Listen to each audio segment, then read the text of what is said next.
हरे कृष्णा।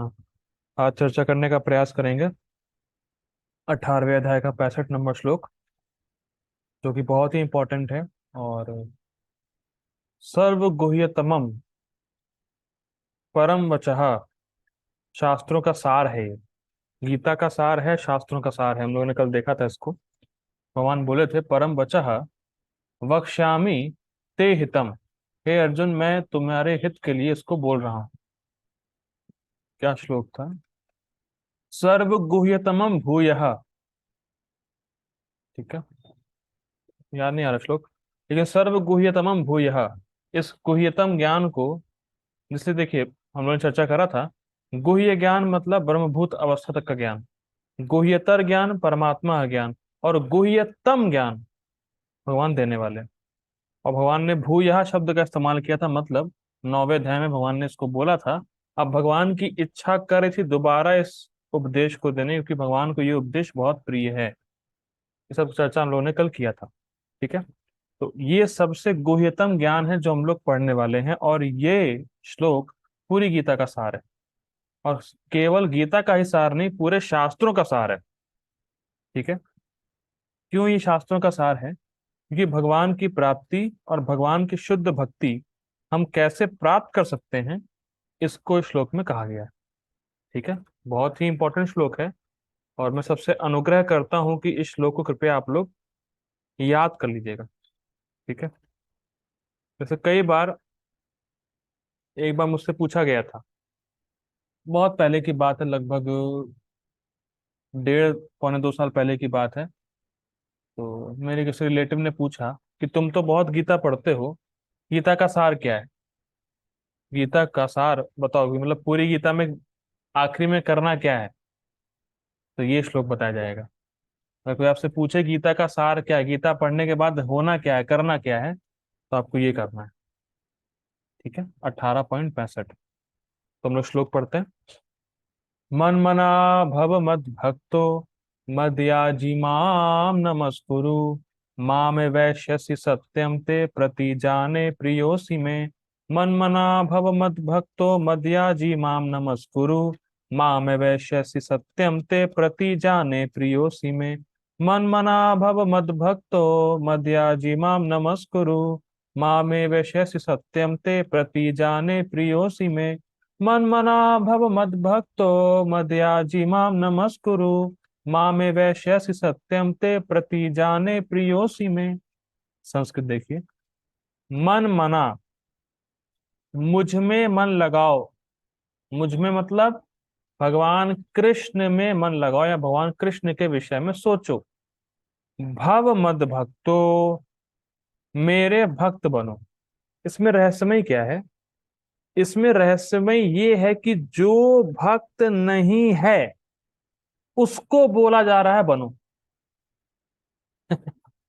जो भगवान के नित्य सिद्ध पार्षद और भगवान के ऑलरेडी शुद्ध भक्त हैं, उसको उनके लिए उपदेश नहीं है। जो भक्त नहीं है उनके लिए बोल रहे हैं भव मद भक्तो, मेरे भक्त बनो। यानी भगवान का भक्त बनना संभव है। साधना के द्वारा हम भगवान के शुद्ध भक्त बन सकते हैं, इसमें कोई डाउट नहीं होना चाहिए। मन मना, मुझ में मन लगाओ, मेरे बारे में चिंतन करो, स्मरण करो। भव मद भक्तो, मेरे भक्त बनो। और हम लोग जान रहे हैं, कल हम लोगों ने पढ़ा था कि भगवान अब निरपेक्ष भक्तों की साधना और साध्य का वर्णन कर रहे हैं।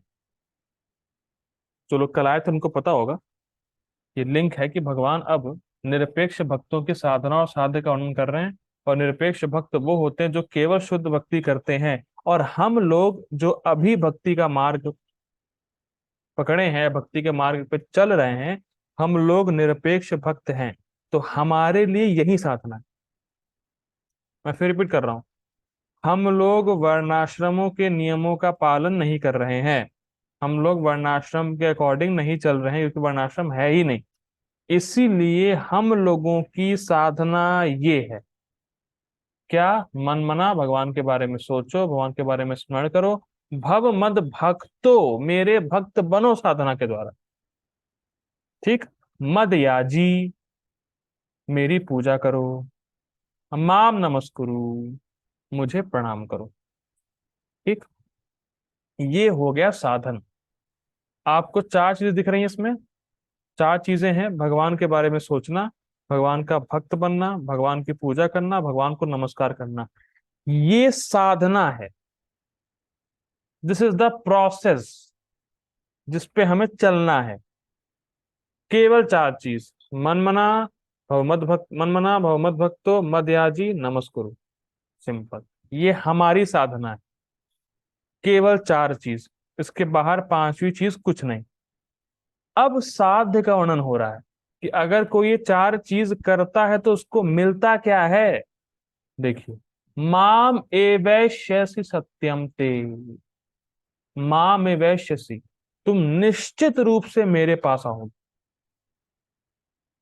सत्यम ते, मैं सत्य कह रहा हूं अर्जुन। टीका में स्पष्ट होगा कि भगवान एक तरीके से शपथ ले रहे हैं, एक तरीके से प्रतिज्ञा कर रहे हैं, कसम खा रहे हैं अर्जुन से कि मैं कसम खाए कहता हूं कि तुम मेरे पास आओगे। अब इंटरेस्टिंग है कि भगवान को कसम खाने की क्या जरूरत है। भगवान कैसे, क्या मजबूरी आ गई कि उन्हें कसम देना पड़ गया। देखिए, महाराज जी संबंध में बोलते हैं कि भगवान का नाम सत्य है। जैसे हम लोग भागवतम के फर्स्ट कैंटो के फर्स्ट चैप्टर के फर्स्ट श्लोक में देखते हैं, सत्यम परम धीमहि। तो सत्यम भगवान का नाम है। इसका मतलब है कि भगवान सत्य हैं और भगवान जो भी बोलते हैं वो सत्य होता है। या ऐसा कह सकते हैं कि भगवान जो बोले वो सत्य बन जाता है। तो जब भगवान सत्य ही बोलते हैं तो ये भगवान को क्यों कहना पड़ रहा है कि मैं सत्य बोल रहा हूं। भगवान तो ऑलरेडी सत्य ही बोलते हैं, या भगवान जो भी बोलते हैं सत्य हो ही जाता है। तो भगवान यहाँ पे क्यों बोल रहे हैं कि मैं सत्य कह रहा हूं अर्जुन, मैं कसम दे रहा हूं अर्जुन। तो इस पे महाराज जी बताते हैं कि भगवान कृष्ण इंसानों के बीच रहते हैं और इंसान झूठ बोलता है, इसीलिए भगवान को भी कहना पड़ता है अरे भाई सच बोल रहा हूं। इंसान झूठ बोलता है, इसीलिए भगवान भी इंसानों के बीच में रह के इंसानों जैसा नाटक करते हैं। नटो नाट्य धरो यथा, भागवतम में आता है। नाटक करते हैं, तो भगवान ऐसा नाटक कर रहे हैं कि मैं सत्य बोल रहा हूं भाई अर्जुन, मैं सच में ऐसा कह रहा हूं, सच में तुम मुझे प्राप्त करोगे। ठीक है, प्रति जाने, मैं तुम्हारे सामने प्रतिज्ञा कर रहा हूं, भगवान अर्जुन से कह रहे हैं। अब अर्जुन कह रहे हैं क्यों कर रहे हैं मेरे सामने प्रतिज्ञा, क्योंकि प्रियोसी में, क्योंकि तुम मुझे बहुत प्रिय हो अर्जुन। ठीक है, तो मन मना भव मद भक्तो मद याजी माम नमस्कुरु, ये है हमारा साधन। और इससे प्राप्त क्या होगा, हमारा साध्य क्या है, माम एव सत्यम ते, तुम मुझे प्राप्त करोगे पति जाने, ये मेरी प्रतिज्ञा है अर्जुन, प्रियोसी में, तुम मुझे बहुत प्रिय हो। ठीक है, तो निरपेक्ष भक्त की साधना और साध्य का वर्णन केवल इस श्लोक में हो गया है। ठीक है, प्रभुपाद जी का अनुवाद देखिए। सदैव मेरा चिंतन करो, मेरे भक्त बनो, मेरी पूजा करो और मुझे नमस्कार करो। केवल चार चीज, इस प्रकार तुम निश्चित रूप से मेरे पास आओगे। मैं तुम्हें वचन देता हूं क्योंकि तुम मेरे परम प्रिय मित्र हो। ठीक है, गीता भूषण टीका, बहुत जबरदस्त टीका है, सुनिएगा बहुत ध्यान से।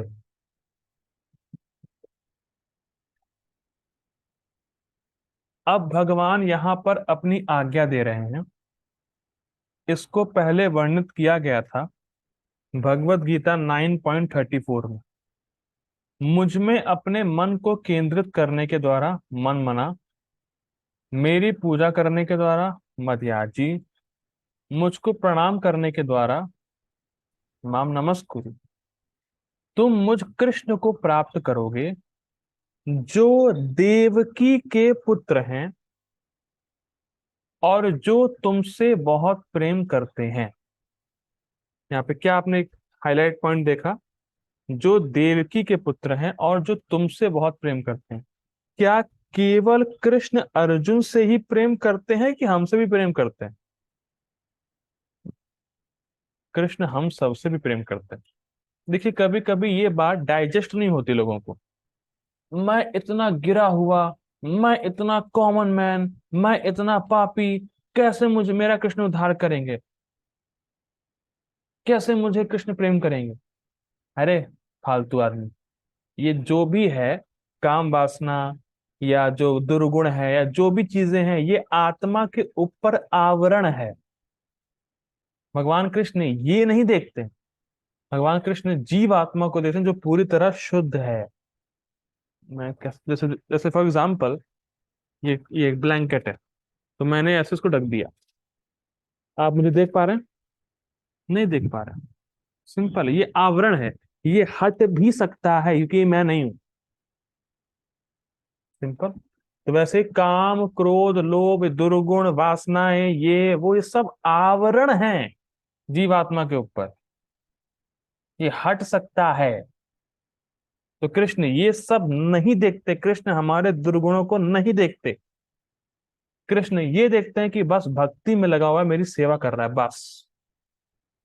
बहुत कठिन होता है लोगों के लिए डाइजेस्ट कर पाना।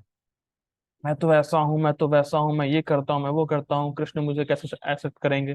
कृष्ण सबसे प्रेम करते हैं, कृष्ण सबको एक्सेप्ट करेंगे जो भक्ति में लगा हुआ है। और जो भक्ति में नहीं भी लगा है तो भी तो कृष्ण पालन कर ही रहे हैं उसका। और अगर प्रेम नहीं है तो क्यों पालन करेंगे? आप बताइए। अगर प्रेम नहीं होगा तो क्यों पालन करेगा व्यक्ति कोई? प्रेम है तो पालन कर रहा है। ठीक है, तो इसीलिए हमें बिल्कुल चिंतित नहीं होना चाहिए। कृष्ण हम सब से प्रेम करते हैं और कृष्ण हमारे लिए चिंतित होते हैं, क्योंकि कृष्ण हम सबको वापस देखना चाहते हैं अपने पास। देखिए बड़ी सबसे बड़ा मोह, सबसे बड़ा इल्यूजन तो ये है कि हम समझ ही नहीं रहे कि हम कितने कष्ट में हैं। हमें ये जो कष्टदायक शरीर मिला है, हम कितने कष्ट में हैं, हम ये समझ ही नहीं पाते। हमें लगता है सब कुछ ओके तो है, जॉब पे जाना है, पैसे कमाना है, 2 वक्त की रोटी खानी है, भोग करना है, आई एम रिलैक्स, मैं तो मजे में हूँ। कहाँ कोई कष्ट है मेरे पास? अगर आप बोलें किसी धनी व्यक्ति के पास जाएं कि भैया ये संसार कष्ट का घर है, दुख का घर है, बड़ा कष्टमय जीवन है, अरे कहाँ कोई कष्ट है? पैसा है, गाड़ी है, घर परिवार चल रहा है अच्छे तरीके से, मैं तो खुश हूँ। सबसे बड़ा इल्यूजन यही है कि हम एक्सेप्ट नहीं कर रहे, हम समझ ही नहीं रहे कि हम कितने कष्ट में हैं। हमारा जो ये शरीर है कितना गंदा है। इस शरीर से कुछ भी अच्छी चीज नहीं निकलती। इस शरीर के अंदर कचरा भरा पड़ा है और वहीं बाहर निकलता है। फिर भी हमें लगता है कितना अच्छा शरीर है मेरा, कितना मैं सुंदर हूँ, कितना मैं स्मार्ट हूँ। कितना कष्टदायक शरीर है, हम ये समझ नहीं पा रहे। क्लेश आस देह, ये शब्द आता है भागवतम में, ऋषभ देव कहते हैं क्लेश आस देह। ये जो देह है ये क्लेश देने के लिए ही बना है। ये आपको दुख देने के लिए ही दिया गया है शरीर, और इसको हम अच्छा मान रहे हैं। जैसे एक पागल को अपनी स्थिति पे कभी दया नहीं आती। जो एक पागल होता है उसको लगता है मैं तो ठीक हूँ, मैं तो ओके हूँ। लेकिन जो नॉर्मल व्यक्ति है, जब वो देखता है पागल को तो उसको दया आती है उसकी दशा पे। तो वैसे ही हम लोग पागल हुए हुए हैं, मत्त हैं। तो कृष्ण जब हमें देखते हैं तो उनको दया आती है और तब हम पे कृपा करते हैं कृष्ण। इसीलिए हमें कृष्ण के सामने डेली जाना चाहिए, कृष्ण के अर्श वगैरह के सामने जाना चाहिए, उनसे प्रार्थना करनी चाहिए, उनकी कृपा की याचना करनी चाहिए। कृष्ण को हमें देख के बड़ी दया आती है, कहाँ कष्ट में जी रहा है, उसको तो मेरे पास आना चाहिए। ठीक है। और इसीलिए वो मार्ग बताते हैं, केवल 4 चीज। मन मना, मद भक्तो, मद याजी, माम नमस्ते। केवल ये 4 चीज से हम कृष्ण के पास चले जाएंगे, इस दुखमय स्थिति से निकल जाएंगे। So simple. और ये गुह्यतमम क्यों है? क्योंकि अधिकतर लोगों को तो ये पता ही नहीं है बात, और जिनको ये श्लोक पता भी है उनको श्रद्धा नहीं होती। इसीलिए गुह्यतमम ज्ञान है ये।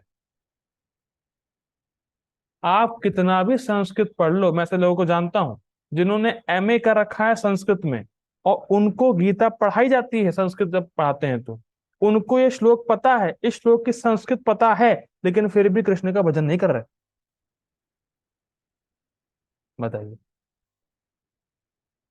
भाई हम ये श्लोक पढ़े, संस्कृत पढ़े, तुरंत समझ में आया कृष्ण का भजन करना है, कृष्ण के पास आना है। लेकिन लोग संस्कृत जानते हैं श्लोक की, फिर भी कृष्ण का भजन नहीं करते। उनको विश्वास ही नहीं है इस बात पे कि हम कृष्ण के पास जाएंगे। या कुछ लोग तो गलत गलत डिफाइन करते हैं श्लोक को, कि कृष्ण के अंदर जो है उनका, उसका चिंतन करो, उसको स्मरण करो, फलाना ढमका। तो ये इसीलिए गुह्यतमम ज्ञान है ये। पहली बात तो लोगों को पता नहीं है, और जिनको पता भी है उनकी श्रद्धा नहीं है। तो ऐसे बहुत कम लोग होंगे जिनको ये श्लोक पता भी होगा, और जिनको श्रद्धा भी होगी, और वो कृष्ण का भजन करेंगे। और ऐसे हम सब हैं, ऐसे हम सब हैं। मुझे नहीं लगता यहाँ पे कोई होगा जो इस श्लोक को समझने के बाद कृष्ण का भजन ना करे, उसको श्रद्धा ना हो। ऐसा कोई नहीं है यहाँ। हम लोग बहुत रेयर है, बहुत फॉर्चुनेट हो, कृष्ण की बात पे श्रद्धा रखकर कृष्ण का भजन करेंगे। ठीक है, आगे पढ़ते हैं। आप मुझे प्राप्त करेंगे, कृष्ण अर्जुन को बोल रहे हैं, आप मुझे प्राप्त करेंगे श्याम वर्ण रूप में। श्याम वर्ण किसका है? कृष्ण का। जो नीले कमल के समान है, ना कि विराट रूप में जिसके हजारों सिर होते हैं, ना कि परमात्मा के रूप में जो अंगूठे के परिमाण के बराबर होता है, ना कि नरसिम्हा या वराह के रूप में। ये बहुत जबरदस्त है। ये इसकी चर्चा पहले भी हुई थी 9वें अध्याय में, कि जो व्यक्ति सनिष्ठ भक्त है, वो वर्णाश्रम में कर्मों को करता है, निष्काम कर्मयोग करेगा, फिर ज्ञान योग करेगा, फिर अष्टांग योग करेगा, फिर भक्ति योग करेगा। पर उसका जो भक्ति योग करने के बाद डेस्टिनेशन है, और जो निरपेक्ष भक्त का भक्ति करने के बाद डेस्टिनेशन है, वो दोनों अलग अलग है। पता नहीं किसको याद है, नहीं याद है। अगर सनिष्ठ भक्त भक्ति योग करने के बाद सिद्ध होता है, तो वो भगवान के ऐश्वर्यशाली रूप को प्राप्त करेगा। उसका रेंज वैकुंठ तक है, जहां भगवान ऐश्वर्यशाली रूप में रहते हैं। और वहां उसका प्रेम शिथिल होगा, थोड़ा सा होगा या कम होगा। लेकिन जो व्यक्ति निरपेक्ष भक्त है, जो इस प्रकार की साधना में लगा है, जो भगवान यहां मेंशन करे हैं, वो गोलोक विहारी श्याम सुंदर को प्राप्त करेगा, कृष्ण के द्विभुज रूप को प्राप्त करेगा, वो गोलोक जाएगा। तो यहां पे कृष्ण डायरेक्ट बोल रहे हैं, मन मना मेरा स्मरण करो, किसी और रूप का नहीं, कृष्ण का, श्याम सुंदर रूप का स्मरण करो, और उनके पास गोलोक वृंदावन जाओ। ये निरपेक्ष भक्त की साधना, और हम निरपेक्ष भक्त की ही साधना कर रहे हैं। तो हम लोग कहाँ जाएंगे? गोलोक वृंदावन। ये है महाप्रभु का गिफ्ट। हरे कृष्णा, हरे कृष्णा, कृष्ण कृष्ण हरे हरे, हरे राम राम राम हरे हरे। मैंने जपा टॉक में दिया भी है, एक बार बताया था कि हरे कृष्ण महामंत्र से हम गोलोक वृंदावन ही जाएंगे। शायद किसी ने देखा हो, शायद पढ़ा हो, यूट्यूब पे देख सकते हैं आप लोग। ठीक है। तो महाप्रभु ने हमें व्रज का प्रेम दिया है, गोलोक वृंदावन का प्रेम दिया है, टॉप मोस्ट चीज दी है महाप्रभु ने। ठीक है, इतना सिंपल, इतना इजी वे में। आगे पढ़ते हैं। आपका मित्र होने के कारण मैं स्वयं अपने आप को दे दूंगा। बहुत सुंदर, बहुत जबरदस्त लाइन है। जैसे मान लीजिए मैं किसी से मोबाइल लूं उसका, कि मान लीजिए मैंने किसी से कहा कि भाई अपना मोबाइल देना, उसने मोबाइल दिया। तो अब मोबाइल मेरे हाथ में, जैसे जैसा मैं चाहूँ वैसा मैं कर सकता हूँ। सिंपल, जो उसने मुझे दे दिया। वैसे ही यहाँ पे दे देने का अर्थ है कि कृष्ण भक्तों के हाथ में हो जाते हैं।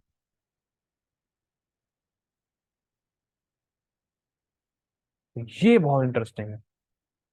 यहाँ पे दे देने का अर्थ है कि कृष्ण भक्तों के हाथ में हो जाते हैं, कृष्ण भक्त के हाथ में आ गए। जैसे कल ही में पोपा जी सुना था लेक्चर, पोपा जी बोल रहे थे, जिस प्रकार से भक्त कृष्ण की सेवा करने के लिए तत्पर रहता है, उसी प्रकार से कृष्ण भी भक्तों की सेवा करने के लिए तत्पर रहते हैं। तो कृष्ण भक्तों के हाथ में आ गया, इसका अर्थ क्या है? कि भक्त जिसको चाहे कृष्ण को दे सकता है। माफाओं के लिए, जिसको चाहे उसको कृष्ण दे सकता है।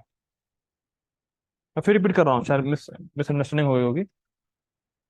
दे देने का अर्थ है कृष्ण भक्तों के हाथ में आ जाते हैं, और जिसको भक्त चुन लेगा उस भक्त को वो कृष्ण दे देगा।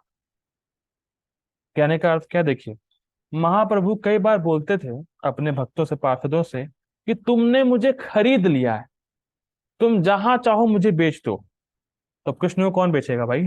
तो कहने का मतलब क्या होता है कि जिस भक्त के हृदय में प्रेम उत्पन्न हो गया, अगर वो प्रसन्न हो गया या उसने चुन लिया कि ये व्यक्ति भक्त बने, वो डेफिनेटली बनेगा। भाई प्रोपात जी क्या है, प्रोपात जी के हृदय में प्रेम था, शुद्ध भक्त हैं। उन्होंने उन्होंने संकल्प लिया कि ये प्लीज भक्त बन जाए, सब भक्त बन गए।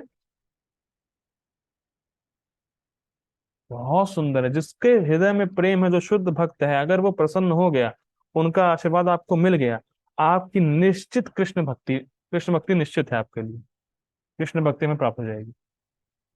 ये एक अर्थ है। दूसरा अर्थ ये मैंने पहले बताया था कि जो व्यक्ति निष्काम भाव से, बिना किसी अपेक्षा के, बिना किसी उद्देश्य के भक्ति करता है निष्काम भाव से, उसको कुछ नहीं चाहिए, तो कृष्ण सोचते हैं अरे इसको बदले में कुछ भी नहीं चाहिए।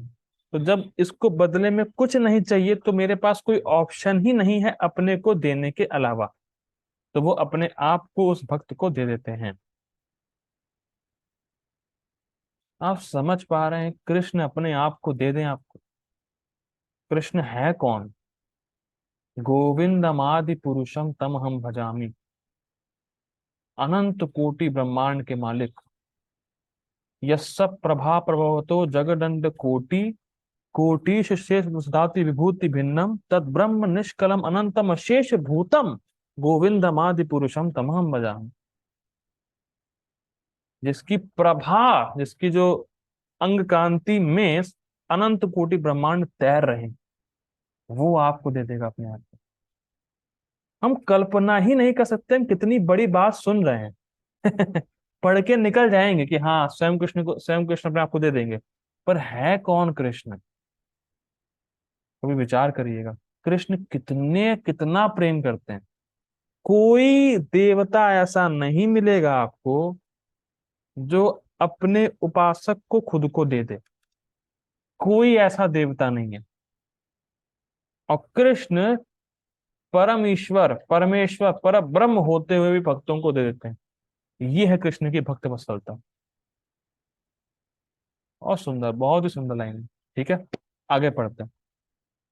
मैं यह शपथ आपके सामने ले रहा हूं, अर्थात ते सत्यम। नाना अर्थ वर्ग कहता है कि सत्यम शपथ तथयो, सत्यम का अर्थ है शपथ या सत्य। तुम्हें इस संबंध में कोई संशय नहीं रखना चाहिए।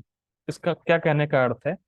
जो सत्यम ते शब्द आया है श्लोक में, उसका अर्थ है कि मैं तुम्हारे सामने कसम ले रहा हूं अर्जुन,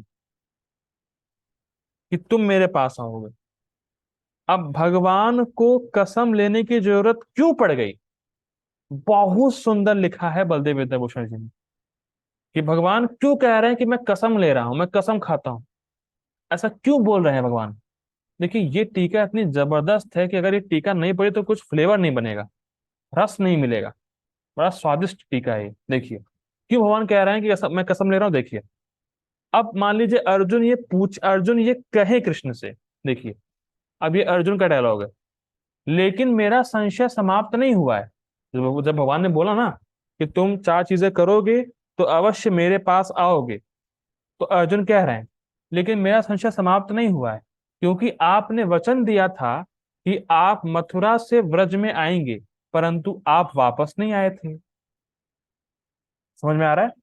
आप कह रहे हैं कि तुम मेरा स्मरण करोगे, अर्जुन कह रहे हैं कृष्ण से कि आप कह रहे हैं कि अगर तुम मेरा स्मरण करोगे तो मेरे पास आ जाओगे, लेकिन आप तो वचन दिए थे या मथुरा से व्रज को जाएंगे जब मथुरा आ रहे थे, पर आप तो गए नहीं। इसका मतलब आपने वचन को तोड़ते हैं। आपने वचन को काट देते हैं, तो मैं कैसे मानूं? आप समझ पा रहे हैं डायलॉग को? और कृष्ण ने कहा मैं कसम दे रहा हूं तुम मेरे पास आओगे, अब अर्जुन मान लीजिए कहे कि आप तो कसम पहले भी दिए थे व्रजवासियों को कि जब मैं मथुरा जाऊंगा, मथुरा से वापस आ जाऊंगा थोड़े दिनों में, लेकिन आप तो नहीं गए। तो आप तो कसम तोड़ते हैं अपनी। अब देखिए, अब मान लीजिए, अब ये भगवान भगवान कृष्ण बोल रहे हैं अर्जुन से, इसीलिए मैंने ऐसा यह स्वीकार करते हुए कहा कि प्रति जाने कि तुम मुझे बहुत प्रिय हो। क्योंकि तुम मुझे बहुत प्रिय हो, इसीलिए तुम्हारे सामने मैं प्रतिज्ञा भी कर रहा हूं। कसम तो दी ही, अब प्रतिज्ञा भी दे रहा हूं। आप समझ पा रहे हैं इस शब्द का कितना इंपॉर्टेंट है। सत्यम ते आया श्लोक में, मैं कसम दे रहा हूं। फिर प्रतिजाने शब्द आया, प्रतिज्ञा ले रहा हूं। तो जब कसम दे ही दी, तो प्रतिज्ञा लेने की जरूरत क्या है? तो ये लिंक है। ये अर्जुन मान लीजिए कहे क्या कसम तोड़ते हैं अपनी, तो कृष्ण कहेंगे नहीं, कसम तोड़ता हूं तो ठीक है, अब मैं प्रतिज्ञा भी कर रहा हूं क्योंकि तुम मुझे बहुत प्रिय हो। कितनी सुंदर टीका है। अब मान लीजिए, अब ये भगवान बोल रहे हैं, देखिए बहुत सुंदर। मथुरा वासी जिससे प्रेम करते हैं उससे धोखा नहीं करते। तो फिर उस व्यक्ति का कहना ही क्या जिससे वे सबसे अधिक प्रेम करते हैं? समझ पाए? मैं फिर रिपीट करता हूँ। मथुरा वासी जिससे प्रेम करते हैं उससे धोखा नहीं करते। तो फिर उस व्यक्ति का कहना ही क्या जिससे वे सबसे अधिक प्रेम करते हैं? अब भगवान अपने को बोल रहे हैं, ठीक है, मैं मथुरा का हूं, मान भी लिया जाए कि मैं झूठ बोलता हूं, लेकिन आप मुझे बहुत प्रिय हैं, और जिनसे प्रेम करते हैं हम उनसे हम झूठ नहीं बोलते। ये मथुरा वासियों की खास बात। भगवान ही बोल रहे हैं, मैं मथुरा वासी हूँ, मैं झूठ बोल सकता हूँ, मैंने झूठ बोला है, ठीक है, कि मैं व्रत जाऊंगा, लेकिन मैं मथुरा से जिससे बहुत प्रेम करते हैं उसे झूठ नहीं बोलते। और तुम मुझे बहुत प्रिय हो, तो मैं तुमसे झूठ नहीं बोलूंगा, तो मेरे पास आओगे। ठीक है? कितना सुंदर टीका बना रखी है। आगे बढ़ते हैं। जो मेरे प्रति बहुत अधिक प्रेम रखता है उसके प्रति मेरा भी बहुत अधिक प्रेम होता है। मैं उससे विरह सहन नहीं कर सकता। इसे मैंने इन शब्दों से व्यक्त किया जैसे प्रियोसी। इसीलिए मेरे शब्दों में श्रद्धा रखो और तुम निश्चित रूप से मुझे प्राप्त करोगे। देखिए, कई बार ये प्रश्न उठता है कि जिस भक्त ने जीवन भर भक्ति करी, सिंसियरली करी, मजाक नहीं किया, सिंसियरली भक्ति करी, तो वो मृत्यु के समय भगवान को भूल जाए तो फिर क्या होगा? कई बार ये प्रश्न उठता है। देखिए क्या उत्तर है इसका, देखिए बहुत सिंपल है। देखिए, जिसने जीवन भर भक्ति करी है तो उसका भगवान से क्या प्रेम नहीं होगा? क्या उसके भगवान को प्राप्त करने की इच्छा नहीं होगी क्या? है, तभी तो जीवन भर भक्ति कर पाया। अब बात समझिए, उसका भगवान से प्रेम था, उसको भगवान को प्राप्त करने की इच्छा थी, तभी जीवन भर भक्ति कर पाया है वो। और यहां हम क्या देख रहे हैं? जिसका ज्यादा प्रेम कृष्ण से होता है उससे कई गुना कृष्ण का प्रेम होता है उसके प्रति। भाई, जितनी इच्छा मेरी भगवान को प्राप्त करने की है, उससे करोड़ों गुना कृष्ण की इच्छा है कि ये मेरे पास आ जाए, ये मुझे प्राप्त कर ले। प्लीज समझिए इस बात को। यहाँ पे वन साइड लव नहीं है कि हम कृष्ण की भक्ति कर रहे हैं, कृष्ण को कुछ पड़ा ही नहीं है, कृष्ण कहीं कोने में है, ये ऐसा नहीं है। हम जितना भी एफर्ट्स करते हैं, जितनी बार भी गीता क्लास में आते हैं, जितनी बार नाम जप करते हैं, जितनी बार भक्ति करते हैं, कृष्ण की इच्छा बढ़ती जाती है, ये व्यक्ति मेरे पास आए, ये मुझे प्राप्त कर ले। हमें जितनी इच्छा नहीं है उससे कई गुना इच्छा कृष्ण की है कि कब मेरे पास वापस आए। देखिए, एक ग्रंथ है बृहद भागवत अमृत, पढ़ सकते हैं। उसमें बताया गया है, तो बहुत सुंदर डिस्क्रिप्शन है कि जब कोई जीव आत्मा गोलोक जाता है तो क्या होता है। उसको जीवन में एक बार तो पढ़ना ही पड़ेगा। कोई भी जब सामान्य जीव गोलोक जाएगा तो वहां क्या होता है उसके साथ, वो डिस्क्रिप्शन उसमें लिख रखा है। तो उसमें मेंशन है कि गोप कुमार नाम का एक व्यक्ति कृष्ण के धाम पहुंचता है, गोलोक वृंदावन। तो कृष्ण भाग के आते हैं, उसको लगाते हैं गले, और गले लगा के कृष्ण बेहोश हो जाते हैं। इतना सुख कृष्ण को मिलता है कि मैं वापस आ गई। अब कल्पना कीजिए, कृष्ण कौन है? कृष्ण जिसकी महिमा अनंत मुख वाले शेष नाग भी नहीं गा पाए आज तक पूरी, वो है कृष्ण। और एक सामान्य जीव को गोलोक में, गोलोक जब आया तो गले लगा के कृष्ण को इतना सुख मिला कि वो सुख के मारे बेहोश हो गए। फिर उठ के गले लगाते हैं उसको। ये है Krishna. Krishna is very very sensitive. जो भक्ति कर रहा है कृष्ण का, उस पर विशेष रूप से ध्यान रहता है, विशेष रूप से, विशेष ध्यान।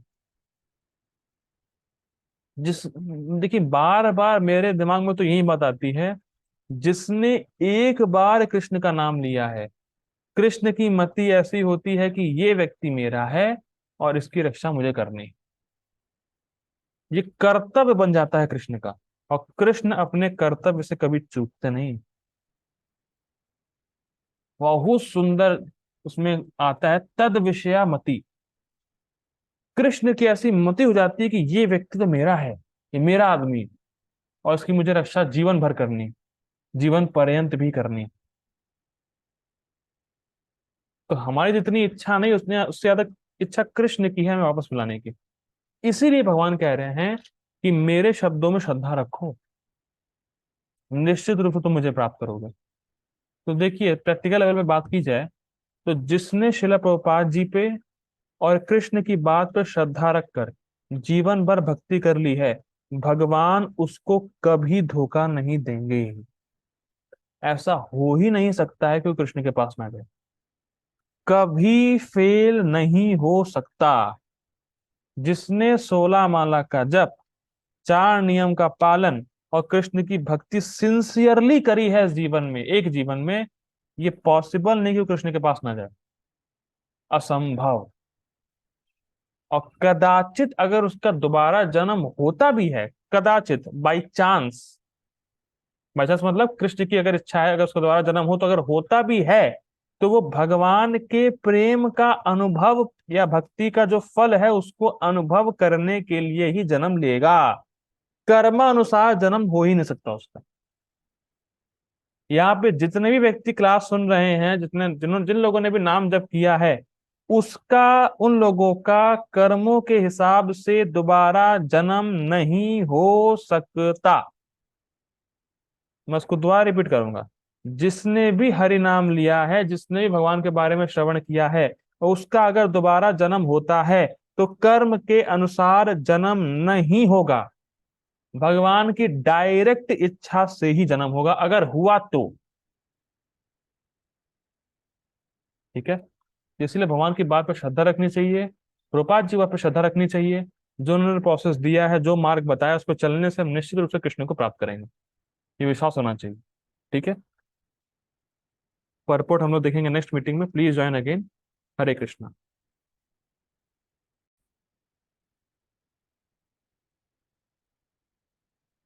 Purport bye divine grace AC भक्तिदान स्वामी श्री प्रभुपाद की जय। तात्पर्य देखिए, ज्ञान का गुह्यतम अंश है कि मनुष्य कृष्ण का शुद्ध भक्त बने, सदैव उन्हीं का चिंतन करे और उन्हीं के लिए कर्म करे। स्पष्ट है। व्यवसायिक ध्यानी बनना कठिन नहीं। एक सेकंड दीजिएगा, ऐसा मिस्टेक है यहाँ पे थोड़ा शायद। ठीक है, मतलब बेसिकली पापा जी यहाँ पे कह रहे हैं कि लोग पैसे के लिए धर्म को बेच देते हैं या पैसे के लिए साधु बनते हैं, तो ये ज्यादा कठिन नहीं है, तो कोई भी कर सकता है। लेकिन वाकई में साधु बनना, एक जेन्युइन साधु बनना, ये टफ होता है।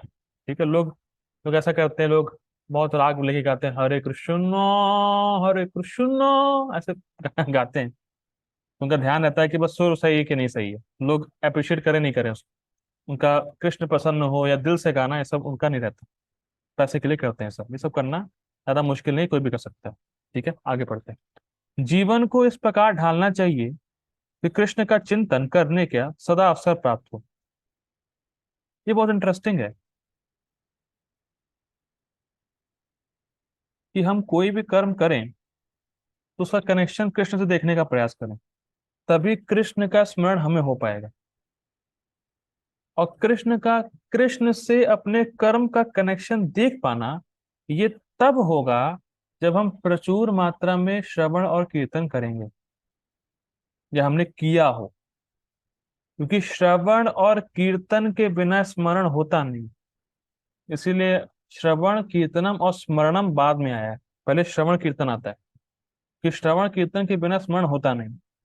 ठीक है, ये इम्पॉसिबल टाइप का है कि आप श्रवण कीर्तन नहीं कर रहे हो, कृष्ण का स्मरण हो जाए। प्रभुपाद जी जगह परपोर्ट में लिखते हैं सत्य सतामृत के, वो कहते हैं कि जो भक्त नहीं सुनता है उसकी भक्ति में प्रगति हो ही नहीं सकती। मैं इस लाइन को दोबारा बोलूंगा।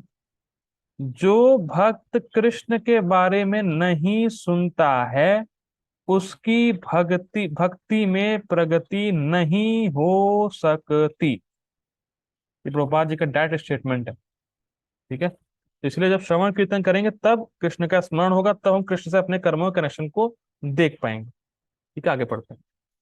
मनुष्य इस प्रकार कर्म करे कि उसके सारे नित्य कर्म कृष्ण के लिए हों। ठीक है, वह अपने जीवन को इस प्रकार व्यवस्थित करे कि चौबीसों घंटे कृष्ण का ही चिंतन करता रहे। और भगवान की प्रतिज्ञा है कि जो इस प्रकार कृष्ण भावना में होगा वह निश्चित रूप से कृष्ण धाम को जाएगा, वहां वहां जहां वह साक्षात कृष्ण के सानिध्य में रहेगा।